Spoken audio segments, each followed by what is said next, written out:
When the engine shuts off and the road goes quiet, this is where the real conversations happen. Welcome to the Driver's Lounge, an Anomaly podcast production by Monza Media. Welcome back to the Deep Dive. Today, we're tackling a question we see all the time, and it's a critical one. How do I really succeed in trucking in this day and age? Yeah. We've gone through a ton of sources, and what we've found is a pretty stark reality check for anyone thinking about getting that commercial driver's license. It's a necessary reality check because the industry has completely changed. I mean, the idea that you just get a CDL and boom, you're on this guaranteed path to making top dollar. That's gone. Those days are pretty much over. For 2026 and beyond, there are these huge, often very personal hurdles that make it so much harder than people think. Absolutely. So our mission today is to dig way deeper than just, how to pass driving school. We're going to break down what it really takes to succeed long term. We're talking about the blueprint, the ideal profile. Exactly. And we're going to force you to ask some really tough questions you have to answer for yourself before you even think about signing up for training. This is all about separating the myths from the hard reality of it. Let's do it.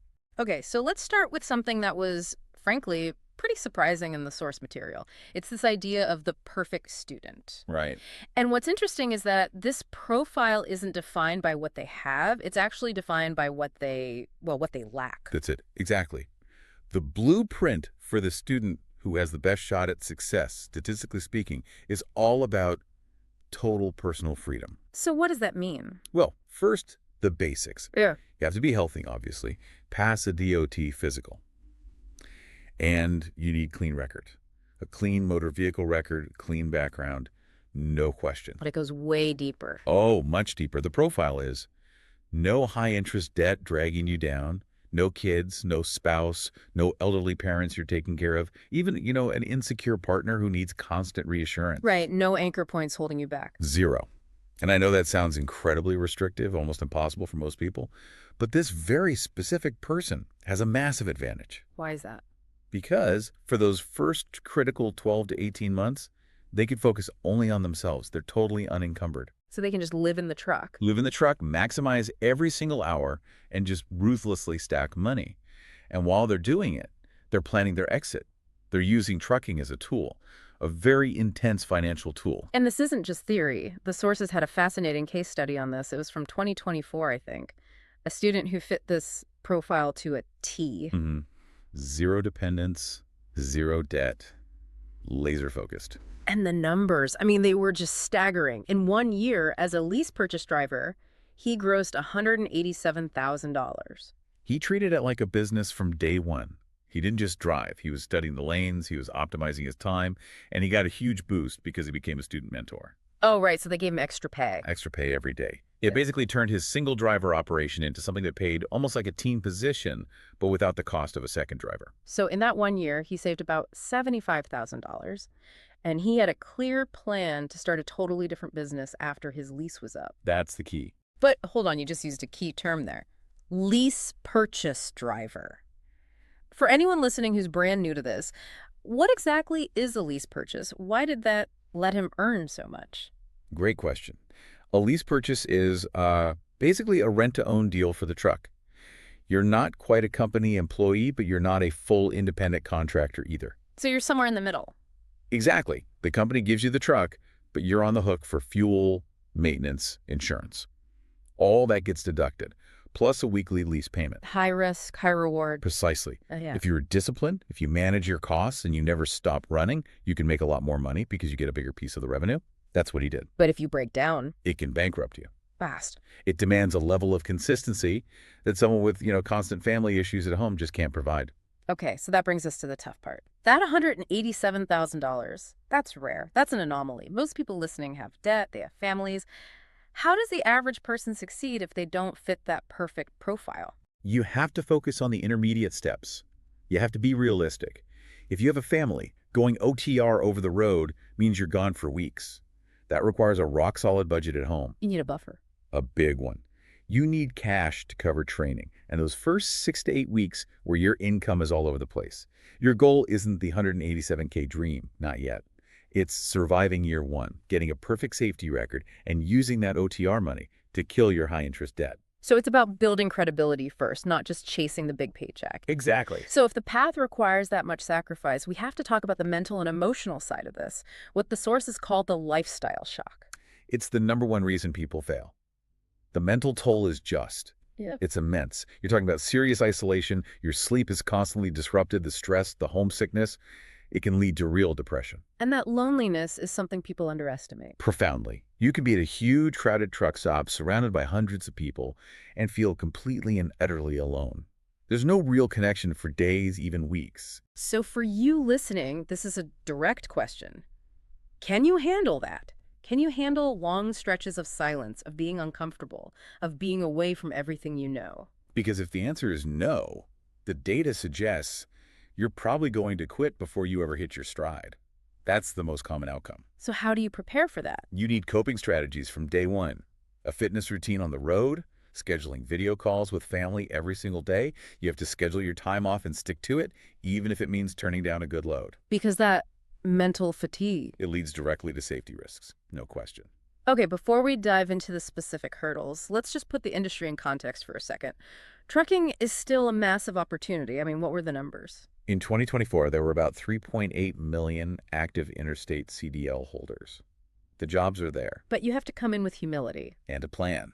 That humility means accepting the reality of starter freight. When you're new, you get the loads no one else wants, period. So, bad schedules, long waits at docks. Weird routes, low priority cargo. You have to check your ego at the door. Your reliability hasn't been proven yet. You're paying your dues. It's a credibility building phase. You need the patience and the emotional control to just grind through that first 6 to 12 months. Every clean, on-time delivery levels you up. It unlocks the better freight that the veterans get. Okay, so let's get into those major hurdles. The 4 big non-negotiables that determine if a good company will even look at you. Hurdle number 1, your background. Reputable carriers have very clear red lines. We're talking violent assaults, crimes against women and children, certain serious felonies. So even in states with ban the box laws. Even then, a multi-million-dollar company has to protect its assets and its insurance rates. They can and will deny you if they see you as too high risk. But it's not always an automatic no, right, for less serious stuff. Correct. Things like a minor robbery or maybe a drug offense from a long time ago. Yeah. If it's been 5-10 years and your record has been spotless since, you might have a shot. It really comes down to one question. It does. The question the carriers are asking is, if you were me running this business, would you hire you to operate a $200,000 piece of equipment? If you can't say yes to that, it's going to be a tough road. Okay, hurdle 2, your driving record, your MVR. They're looking for patterns. Red flags or suspensions, a bunch of moving violations, or excessive speeding. And there's a magic number there. Which is? A ticket for 15 or more miles per hour over the limit, especially within the last 3 to 5 years.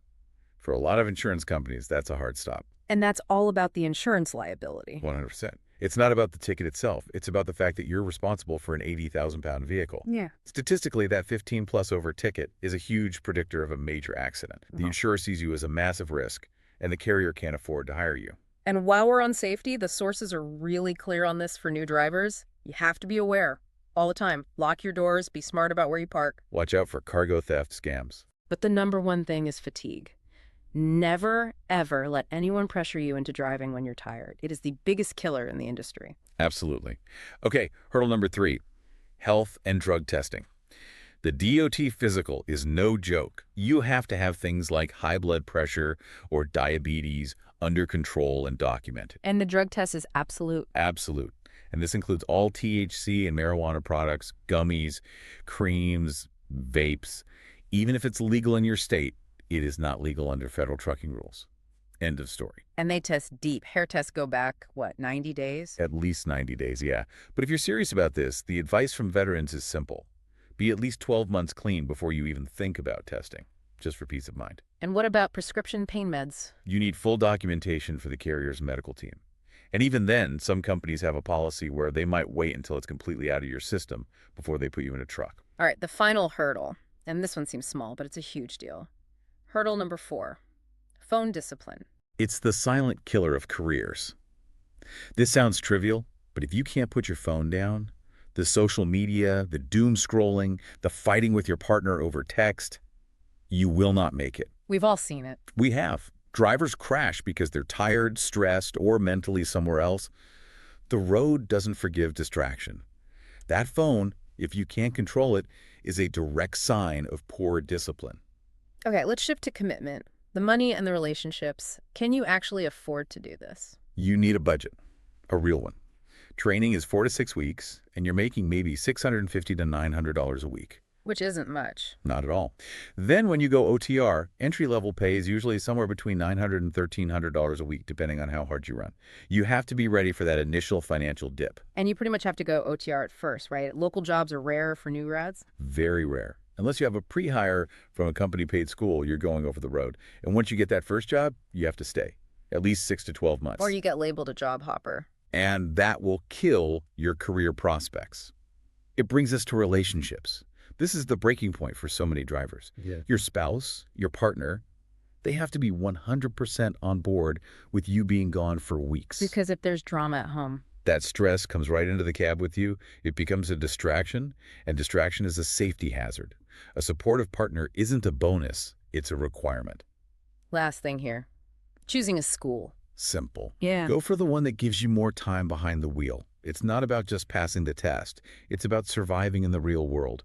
And if money's the issue, look at carrier-paid training or tuition reimbursement. The options are out there. So when we look at all these sources, what's the big takeaway? I mean, starting out sounds incredibly challenging. It's complex. It is, but it's manageable. With a ton of discipline. And with the right mindset. And that mindset is the most important piece of wisdom we found. It's this.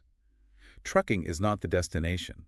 It is the vehicle. I like that. Use this chapter of your life as a tool. Exactly. A tool to build up serious savings, to wipe out your debt, to learn business discipline, to invest, and then to start something else entirely and upgrade your life. Because if you go into trucking with a calculated plan, you can leave trucking with options. If you just go in looking for a job, that's what you'll find, a job. But if you go in with a strategy, you find financial leverage. So the final thought for everyone listening is really a challenge. It is. The challenge is this. How detailed is your exit plan? What are you going to use the trucking industry to build next? Thank you for joining us for the deep dive.